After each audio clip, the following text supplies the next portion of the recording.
English speaking course के day 67 में आप सभी का स्वागत है। आज हमारा इंग्लिश का क्विज है। हमने डे 66 तक बहुत कुछ सीखा है। आज देख लेते हैं कि जो हमने सीखा है वो हमें याद है भी कि नहीं। पहला सेंटेंस, वो पक्का रोज सुबह वॉक पर जाता होगा। डे 24 की वीडियो में हमने इस तरह के सेंटेंसेस को बनाना सीखा था। ही ... for a walk every morning. आप वीडियो को पॉज कर लीजिए, पहले सोचिए, खुद सोचिए कि यहां पर इस जगह पे क्या आएगा। चलिए मैं आपको बता देता हूं।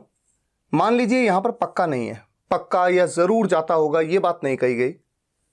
वो रोज सुबह वॉक पर जाता होगा। जब भी सब्जेक्ट किसी काम को करता होगा, ऐसे में वुड का यूज कर सकते हैं। वुड के साथ में जाने को कहते हैं गो, फर्स्ट फॉर्म का यूज किया। He would go for a walk every morning. एक तरीका ये हो सकता है। लेकिन जब हम पक्का का यूज करते हैं तो यहां पर हम यूज कर सकते हैं क्या? Definitely. He would definitely go for a walk every morning. तो एक तरीका तो ये सेंटेंस को पूरा सेंटेंस बनाने का हो गया, वो पक्का रोज सुबह वॉक पर जाता होगा। अब दूसरा तरीका, ये बातें सब मैंने आपको डे 24 में बताई हैं। आप चाहें तो एक काम कर सकते हैं, क्योंकि यहां पक्का ये जरूर करता होगा किसी काम को, ये बताया गया है। तो वुड के साथ डेफिनेटली इस पूरे की जगह पर हम सिर्फ कह सकते हैं must. He must go for a walk every morning. तो सेंटेंस कंप्लीट हो गया। ठीक है, एक तरीका ये। दूसरा मैंने एक तरीका और बताया था। ये जो गो है, वुड गो की जगह वुड बी गोइंग, बी और उसके बाद वर्ब के साथ आईएनजी। ये बहुत कॉमन है कॉन्वर्सेशन में। इस तरह से अक्सर आप सुनेंगे भी। He would definitely be going for a walk every morning. Definitely का यूज बी से पहले भी कर सकते हैं, बी के बाद भी कर सकते हैं। हम ऐसे भी कह सकते हैं he would be definitely going for a walk every morning.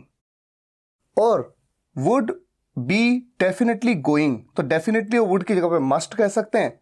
तो यहां पर हम यूज कर सकते हैं must be going।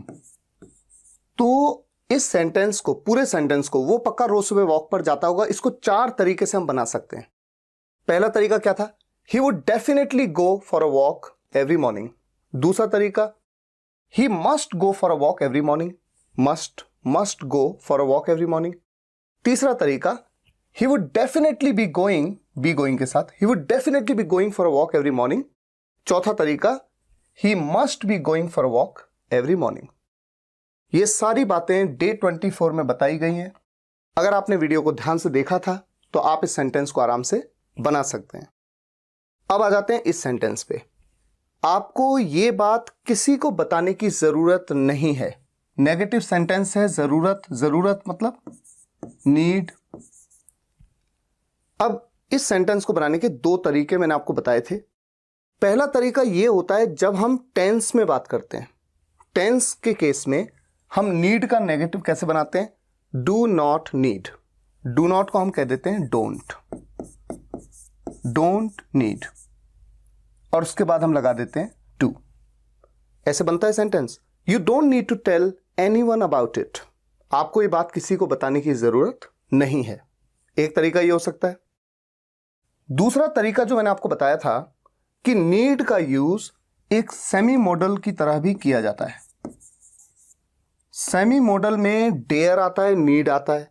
ऐसे केसेस में जब नीड को एक सेमी मॉडल की तरह आप सेंटेंस में बनाते हैं, ऐसे में नीड का नेगेटिव होता है नीडंट, और वहां पर टू नहीं आता, सिर्फ आता है नीडंट। नीड नॉट को हमने कॉन्ट्रैक्ट कर दिया नीडंट। तो इस सेंटेंस को बनाने के दो तरीके हो सकते हैं। एक हो सकता है you don't need to tell anyone about it, और दूसरा तरीका जहां पर टू भी नहीं आएगा और नीड का नेगेटिव कॉन्ट्रैक्शन में आ जाता है, you needn't tell anyone about it. Next sentence, अपने बेटे को डांटने के बाद मुझे बहुत बुरा लगा। आई फेल्ट वेरी बैड। ये तो क्लियर है। अपने बेटे को डांटने के बाद, इस बात को मैंने डे 62 में बताया था। कई तरीके हैं। पहला तरीका बहुत simple, after scolding my sun. After के बाद जो भी वर्ब आती है आईएनजी फॉर्म में आती है। तो एक तरीका तो ये हो गया, after scolding my son I felt very bad. दूसरा तरीका जो मैंने आपको बताया था क्या हो सकता है, आफ्टर आई स्कॉल्डेड माई सन, ये तरीका, आफ्टर आई स्कॉल्डेड माई सन, किस चीज के बाद, मैंने अपने बेटे को डांटा, उसके बाद क्या, आई फेल्ट वेरी बैड, मुझे बहुत बुरा लगा। ये तरीके बहुत कॉमन है, सिंपल से तरीके, लेकिन एडवांस इंग्लिश में एक तरीका मैंने आपको और बताया था इस जगह के लिए, कि जब आप किसी काम को करने के बाद की बात करते हैं तो हैविंग का यूज कर सकते हैं और उसके बाद वर्ब की third form, having scolded my son. तो कुल मिलाकर 3 तरीके से इस सेंटेंस को बना सकते हैं, after scolding my son I felt very bad, after I scolded my son I felt very bad, या फिर having scolded my son I felt very bad.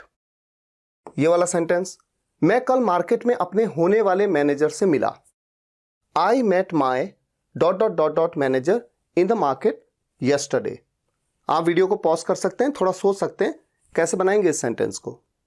मैं मिला, आई मेट, ये तो बहुत सिंपल है। अगर सिर्फ इतना होता मैं अपने मैनेजर से मिला, ये नहीं होता होने वाले, तब तो मैं कहता आई मेट माय मैनेजर, लेकिन यहां पर आ रहा है होने वाले, और होने वाले के लिए बी, बीइंग, बीन की वीडियो में डे 62 में बताया था टू बी, इस तरह से यूज करते हैं। I met my to be manager in the market yesterday. अब ये देखिए छोटा सा सेंटेंस, मुझे खेलने दिया गया, इस सेंटेंस को क्या बना सकते हैं। सबसे पहला पॉइंट यह है कि हमें यह समझना है कि यह सेंटेंस जो है किस तरह का है। मुझे खेलने दिया गया किसी के द्वारा, यानी कोई था जिसने मुझे खेलने दिया। तो जब भी खेलने देना, पढ़ने देना, किसी काम को करने देना वाली बात होती है तो उस सेंटेंस की मेन वर्ब होती है लेट। एक तो बात ये क्लियर होनी चाहिए जो कि डे 51 में बताया गया। और खेलने दिया गया, खेलना यानी प्ले, ये हो गई आपकी सेकेंडरी वर्ब, दूसरी वर्ब है इस सेंटेंस की। First primary verb, main verb है लेट। एक बात क्लियर। दूसरी बात, जैसा कहा मुझे खेलने दिया गया किसी के द्वारा, यही सेंस आ रहा है ना, तो सेंटेंस जो है पैसिव वॉइस में। और दूसरा इंपॉर्टेंट पॉइंट आपको समझना है सेंटेंस को बनाने से पहले कि ये किस टेंस में है। मुझे खेलने दिया गया, बीते कल में कोई काम करने दिया गया, आया गया, उठा बैठा, रोया सोया, past indefinite tense.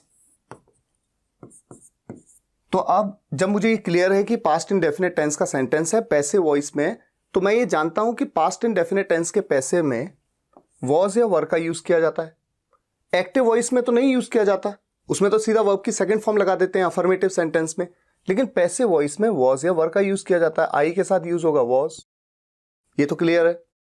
Passive voice के सेंटेंस का जो फॉर्मेशन होता है, जो भी हेल्पिंग वर्ब यूज होती है उसके तुरंत बाद वर्ब की थर्ड फॉर्म का यूज करते हैं। अब इस सेंटेंस में वर्ब क्या है, मेन वर्ब क्या है, लेट। जैसा मैंने आपको बताया जब भी किसी काम को करने दिया तो लेट है मेन वर्ब। लेट की थर्ड फॉर्म भी क्या होती है, लेट होती है। तीनों फॉर्म से एक ही होती है, let let let. I was let, और उसके तुरंत बाद पैसिव वॉइस के रूल के हिसाब से क्या होता है, जो सेकेंडरी वर्ब है उसकी फर्स्ट फॉर्म का यूज। खेलने को प्ले कहते हैं, आई वॉज लेट प्ले। इस तरह से बनेगा ये सेंटेंस। अब इस सेंटेंस को बनाने का एक और तरीका देख लेते हैं। जब भी किसी काम को करने देते हैं, यानी अलाउ करते हैं उसे करना, अलाउ मतलब इजाजत देते हैं कि आप ये कर सकते हैं, तो लेट का मतलब होता है अलाउ टू। यहां पर वर्ब की थर्ड फॉर्म लेट का यूज किया गया है, लेट की थर्ड फॉर्म है नहीं पैसिव वॉइस में। तो अगर इस सेंटेंस को मैं अलाउ के साथ बनाना चाहता हूं तो भी थर्ड फॉर्म का यूज करूंगा, I was allowed to play.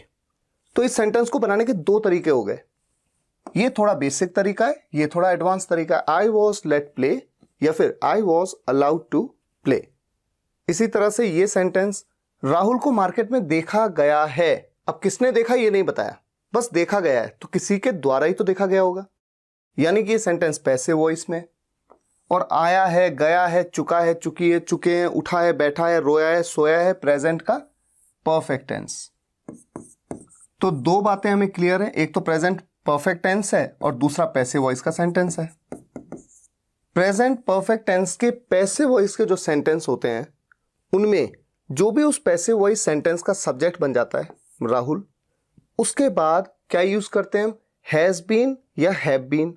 Rahul एक थर्ड पर्सन सिंगुलर सब्जेक्ट है तो यूज करेंगे has been. Rahul has been seen in the market। इस सेंटेंस को बनाने का इसके अलावा कोई तरीका नहीं है, यही तरीका है। नेक्स्ट सेंटेंस, एक चीज उसकी अच्छी थी कि वो बहुत मेहनती था। डे 66 की वीडियो में इस सेंटेंस को कवर किया गया था।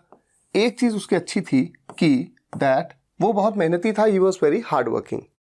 याद करिए क्या बताया था आपको मैंने, एक चीज उसकी अच्छी थी मतलब वन थिंग, एक चीज वो अच्छा था उसमें, one thing he was good at. एक तरीका तो ये हो सकता है, one thing he was good at, एक चीज ही वॉज गुड एट जिसपे वो अच्छा था। गुड एट, गुड के साथ एट का यूज करते हैं, ये बात बताई हुई है आपको। One thing he was good at that he was very hard working. इसके अलावा एक तरीका और मैंने बताया था जो यहां पर आप यूज कर सकते हैं, one thing I liked about him. One thing, एक चीज, आई लाइक्ड अबाउट हिम, उसके बारे में मुझे पसंद थी। एक चीज मुझे उसकी पसंद आई या पसंद थी मुझे एक चीज उसकी, क्या, कि वो बहुत मेहनती था। तो इस सेंटेंस को बनाने के दोनों में से कोई सा भी तरीका हो सकता है। काश वो मेरा सगा भाई होता। आई विश, काश के लिए आई विश कहते हैं, डे 54 में बताया। आई विश ही डॉट डॉट डॉट माई रियल ब्रदर। जिन्होंने काश की वीडियो को देखा है डे 54 को, वो सब जानते हैं कि यहां पर क्या यूज होना है। आप में से अधिकतर स्टूडेंट्स कंफ्यूज होते हैं और कहते हैं he was. I wish he was my real brother, क्योंकि आपको ये लगता है कि ही के साथ तो वॉज लगता है।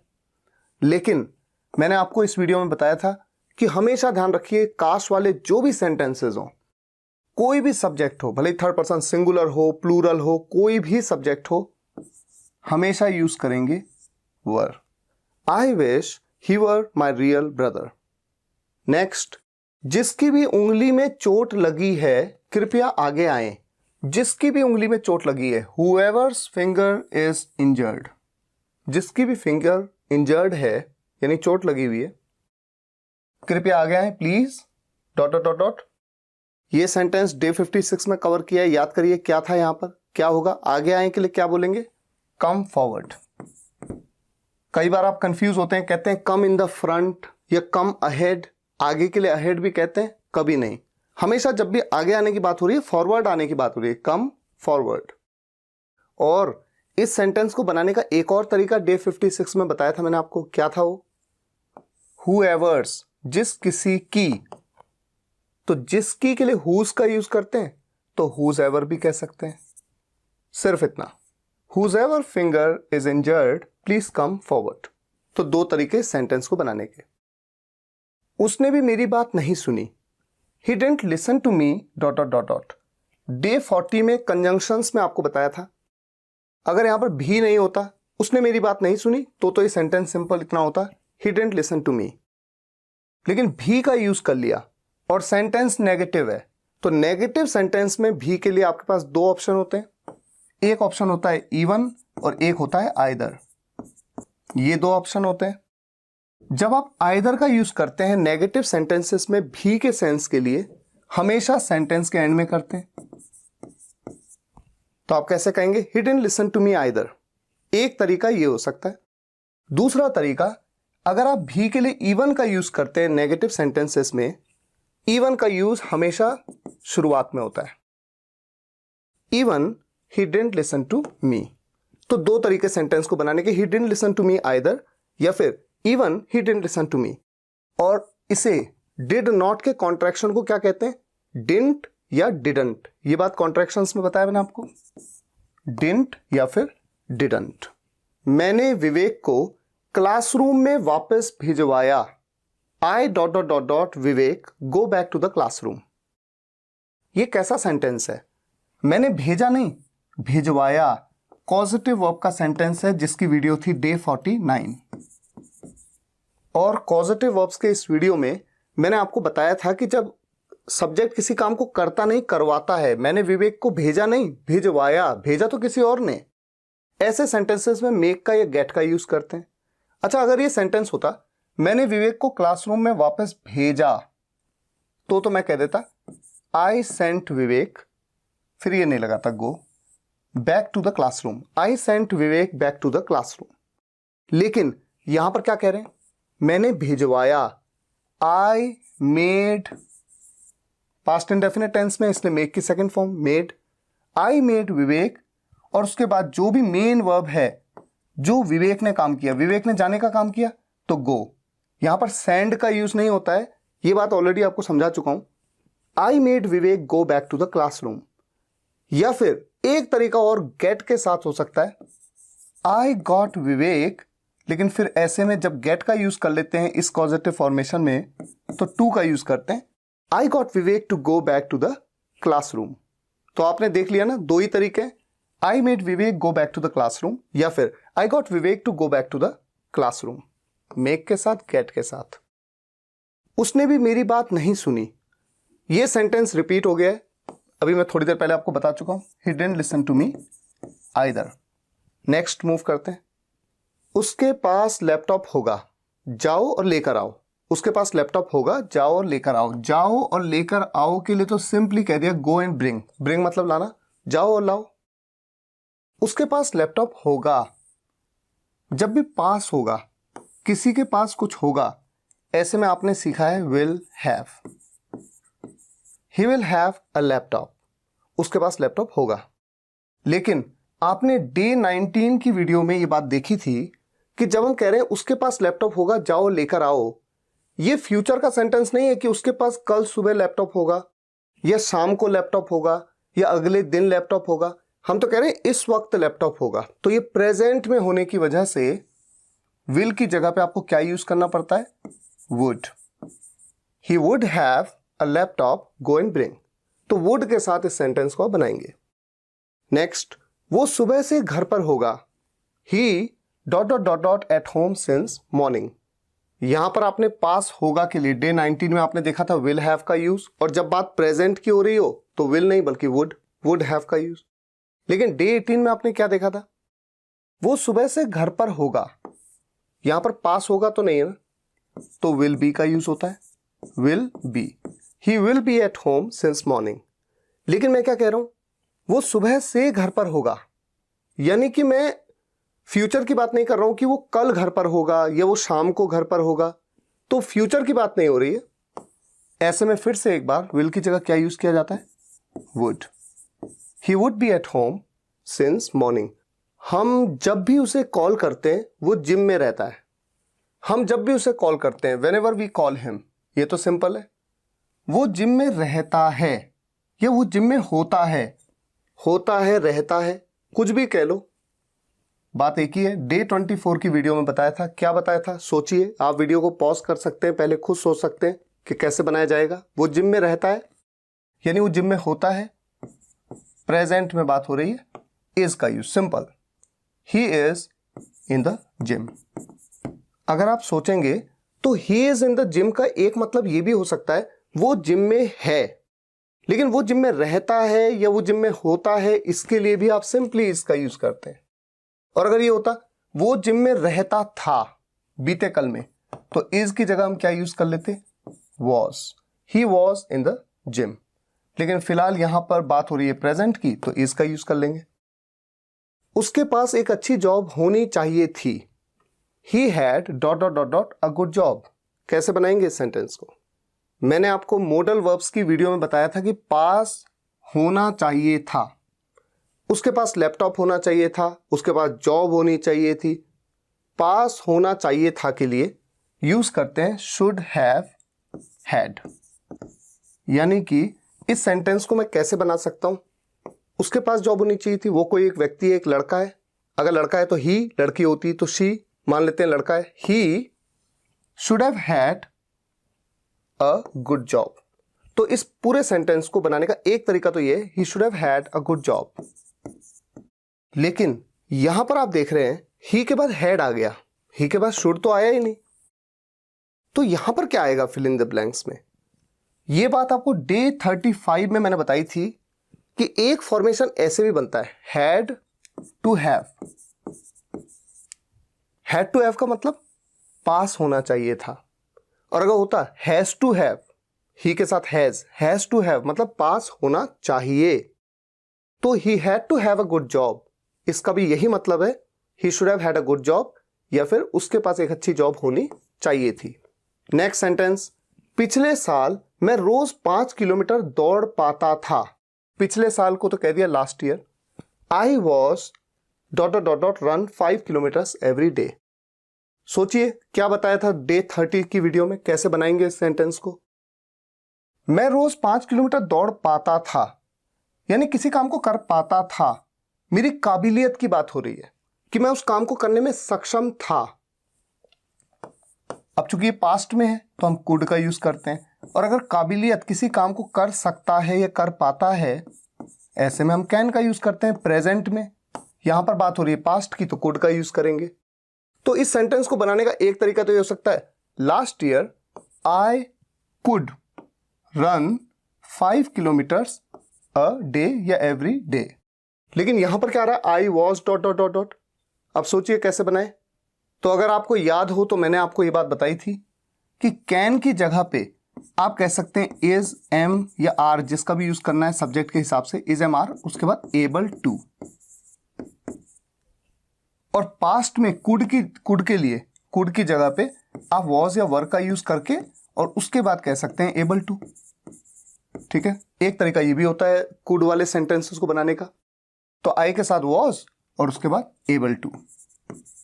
Last year I was able to run 5 kilometres every day. तो एक तरीका ये हो सकता है। अगला सेंटेंस है, रवि की मदद किस किसने की। Who dot dot dot dot helped Ravi. अगर ये ऐसा होता, ये ना होता, रवि की मदद किसने की, तो जिसने की वो सब्जेक्ट है, सब्जेक्ट को रेफर करते हैं, हु का यूज करते हैं, who helped Ravi. Past indefinite tense में ये सेंटेंस बताया गया है। यहां पर कहीं पे भी डिड वगैरह का यूज नहीं होगा। क्यों नहीं होगा, ये सब बातें आपको टेंस में बताई गई हैं।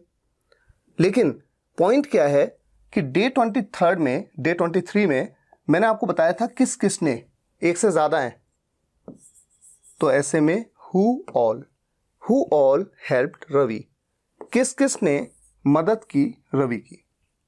अब आपके सामने देखिए दो क्वेश्चन है। पहला क्वेश्चन में एक नंबर दिया गया है 1129, 1213, 115।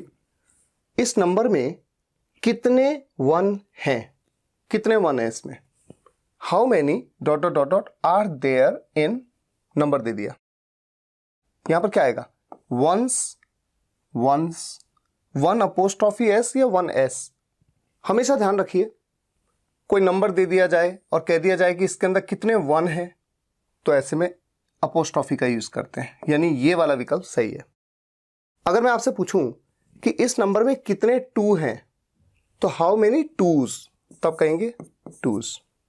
तब आपका आंसर क्या हो सकता है कि सर 1 2 है, 2। ठीक है, और जब मैं ये पूछ रहा हूं how many ones are there in this number, how many ones, तो 1 2 3 4 5 6 है। ठीक है, तो इस क्वेश्चन को बताने का मतलब क्या है, आपको पता होना चाहिए हमेशा अपोस्ट्रॉफी का यूज करते हैं इस तरह के जब बात आप कहते हैं। जैसे कि यहां पर टुमारो शब्द में कितने एम हैं, 2 है ना, नहीं सॉरी 1 ही है। ठीक है, हाउ मेनी एम्स कैसे बताया जाए, बिल्कुल इसी तर्ज पे अपोस्ट्रॉफी के साथ। बोलने का तरीका तो वही है, एम्स या वंस या टूज, थ्रीज, लेकिन कैसे यूज करेंगे, एम्स। ये ऑप्शन सही है। इसी तरह से एक क्वेश्चन यहां दिया गया है, इस पैराग्राफ में कितनी बार द का प्रयोग किया गया है। मान लीजिए कोई पैराग्राफ आपको दे दूं और मैं आपसे पूछूं कि कितनी बार द का प्रयोग किया गया है, तो इस बात को इंग्लिश में मैं कैसे बोलूंगा, how many thus are used in this paragraph. तो सेम वैसे ही जैसे वंस, टूज, एम्स, एन्स, ओस, पीज, वैसे ही दस, THE अपोस्ट्रॉफी S। ठीक है, ये आपकी नॉलेज के लिए किसी वीडियो में कवर नहीं किया गया है, लेकिन मैं आपको बता रहा हूं, नोट कर लीजिए। अब ये एक क्वेश्चन है, देखिए, मुझे तुमसे मिले हुए 3 साल हो गए हैं। डे 47 में कवर किया था इस तरह के सेंटेंस को। मुझे 3 साल हो गए हैं, इस बात को तो कह दिया it has been 3 years to me. अब ये है पॉइंट, तुमसे मिले हुए, इस बात को कैसे बोलेंगे, ये आपको इस वीडियो के कमेंट्स में लिखना है। अगर आपने डे 47 की वीडियो देखी है, बिल्कुल भी डिफिकल्ट नहीं है। तो फिलहाल आज के इस वीडियो में जो भी सेंटेंसेस लिए गए हैं किसी न किसी डे से रिलेटेड हैं। अगर आपने उन वीडियोस को देखा है तो आप इन सेंटेंसेस को इजीली बना सकते हैं। इससे आपका एक टेस्ट हो जाता है कि आपने जो भी टॉपिक्स पढ़े थे आपको याद भी हैं कि नहीं। फिलहाल आज के लिए यहीं तक। अगर आपको ये वीडियो पसंद आया हो, वीडियो को लाइक और शेयर जरूर करिएगा, कमेंट्स में बताइएगा कैसा लगा। मिलते हैं नेक्स्ट वीडियो लेक्चर में, तब तक के लिए टेक केयर, गुड बाय।